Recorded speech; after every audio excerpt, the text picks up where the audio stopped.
I believe it was Alfred North Whitehead who once famously said that all of the history of philosophy is but a set of footnotes to Plato. Well, it seems as though much of the history of language might also be a set of footnotes to Plato.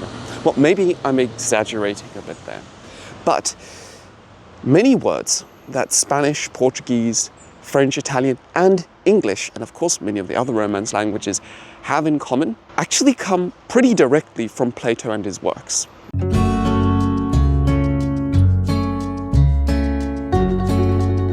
Now, this shouldn't surprise us too much. I mean, Plato is arguably the most influential philosopher in the history of the West and one of the most influential philosophers in all of history.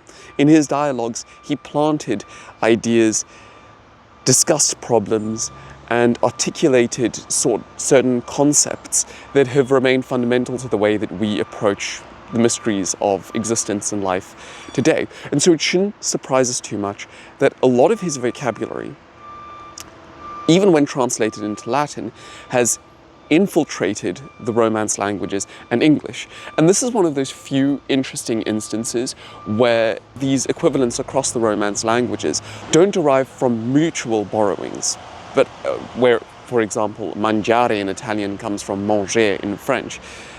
And as we know, a lot of English vocabulary comes from French, for example. Perhaps it's the case with a lot of biblical phrases. This is one of those instances where all of these languages are deriving words from the same common source. And these were either words found in the original Greek versions of Plato's dialogues, or perhaps in Latin translations. And you'd be surprised by how often you actually use them. You have no idea. And that's the first one I want to start out with, idea. Idea, which I believe is the original Greek word, is usually how Plato's concept of the forms, the realm of the forms, was communicated in a lot of his dialogues. And so we shouldn't be surprised that we have l'idea in Spanish, and all of the other forms in the other Romance languages. They come from Plato's dialogues, or at least from later commenters and followers of Plato. I spoke about the realm of forms, and form is also an extremely fruitful origin of a lot of words in Romance languages and in English. If I inform you of something, I am putting the idea, the essence of one of Plato's forms in your mind. That's what I'm doing if I informarte. If I talk about ta formation professionnelle, your professional formation in French, I'm using the same word. I'm meaning that you are being formed, you are being made like some kind of ideal, notice the word that I just used there, for a profession.